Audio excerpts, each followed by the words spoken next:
So in the first part of the show, we spoke to the farmer and have seen just what it's taken to get to this point. Of course, she's told us lots and lots about that effort and the various crops, the various fruits that she is working on and taking to market.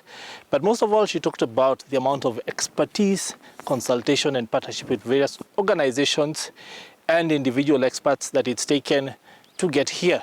In the second part of the show, we speak to one such expert and get his take on just what it takes to get to this point.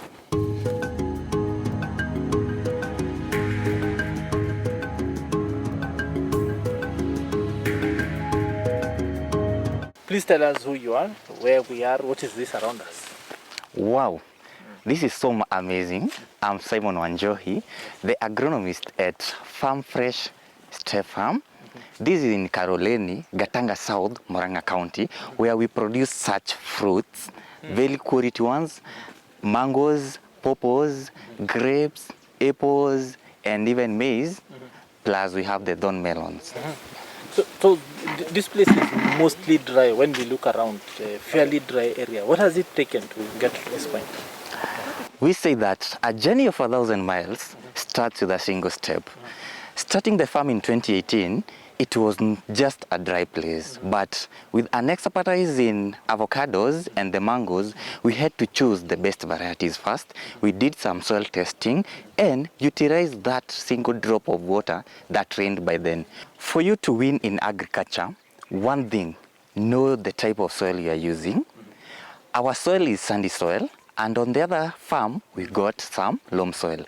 For sandy soil, it loses water very fast. So when you are planting the mangoes, the oranges and the pawpaws, get to know which point are you going to conserve that water and the retention capacity of the water at your farm. Yeah. So is that why I can see a lot of these trees are in small depressions? What does that do? The depressions are there to assist us now. After watering, it will not take us 2-3 days, but at least 6 to 7 days, that is once in a week for our watering. When we have the small basins, we also do the mulching. So while it rains, our soil will not be carried away very fast. It also helps during fertilizer application and manure application. We just ditch those basins down and then put our manure. We decided on mangoes, pawpaws, oranges and other fruits. Reason, we want to be in market from January to December. Mangoes come in December and January. Pawpaws come in February, March, April. That's when we start harvesting our avocados. After avocados, we usually have our pumpkins ready, thorn melons ready, and other fruits. Yeah. So you're able to go to market the whole year? Yeah, we are able to get to market the whole year, that is January to December. When you get to the market, quality talks, taste talks, and then even the farmer himself convincing the clients to purchase also talks. With little quantities, you can't fight those big farmers. That's why we produce in at least some large quantities. Once buyers come to the farm, they are able to fill their orders in time. What sort of linkages do you have to create with either brokers or the people who are selling this product themselves? Some of them are even going abroad. Linkages comes with expertise because we are able to use chemicals which are at least with the low pHi intervals. So in case you are doing the export on avocados, the residues are not found because we choose chemicals specifically for that crop and cannot harm even the local or the export market. So we have seen situations where farmers will plant fruits, avocados, oranges, other things. But at harvest you're told this is not the variety that we wanted, or that there are pests and those sorts of things. So as an expert, how do you work with the farmer to ensure that they do the right varieties that are right for the market, and that things like pests and things like that are not a major issue? Okay, to do with the varieties, we did a research first on the market. Most liked oranges, the most liked mangoes, and the most liked pawpaws. These fruits are always perishable. So when you select a fruit which is not good for the market, you'll get a loss. When it comes to pests and diseases, as the expert here, I'm able to know and identify a particular pest on time. We control, we don't wait for them to destroy our fruits. When you check to our fruit, like mostly the pawpaws, Yes. mealybugs is a very major disease, a pest, sorry. When you come to scales, they also destroy the pawpaws, but our pawpaws are always very clean. As I've shown you, the fruit is even very wanting to the customers. So when we are getting to the shops to purchase the chemicals, we don't just purchase, but we check on what you are going to control at the farm at the right time with the right chemical. We've seen fish ponds that can run on runoff and that sort of thing. How do you ensure a circular system that supports the environment and enables you farming to the future? For the circular system about even the fish, this is because we can use the water that the fish had used after harvesting to water our crops. It's also very nutritious for our trees during the flowering stages. Still, these crops, if we happen to get a water shortage, we do water bank application. Water bank is a chemical whereby you apply at the soil level to hold water for about 21 to 30 days without irrigation again.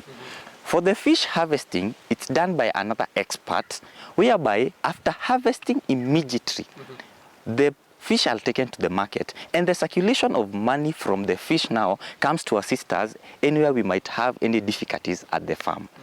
Is for people who might not be able to find experts like you and are farming, we say the kienyeji way, where should they start in finding people that they can work with? You cannot always start from the top, but at the bottom there. Doing 10 trees in an acre is a small start, Yes. and a pinchy start. It's not bad. That's only to give you an experience. If you're not able to meet an agronomist, you can even view channels whereby you can start from the bottom. On YouTube, all other shows that brings about agriculture. Yes. When you want to improve, you know from what you harvest. Get to know the diseases, the chemicals, the pests, and everything to do with your farm. You can even try to do water retake options at your farm. This is by recycling the water you might be having. You can still try little expectations. That is, when you plant, don't expect that high. Try with that little level. With what you get, do a savings and it'll take you to the next level.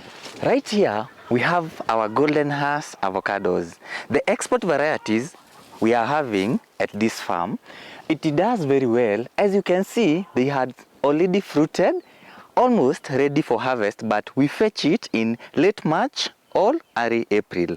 Avocados here are doing very well, not only with the high temperatures, but with also a very good feeding program.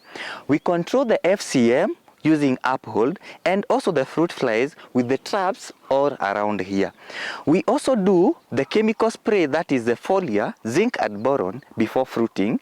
We also apply manure and fertilizers. This is to enhance we get quality fruits. You always talk about the melon or eat them direct from the market.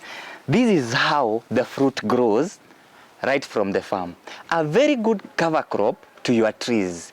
It will help cover the soil during that dry season, and no more evaporation will take place. Just very minimal when it comes to dawn melon.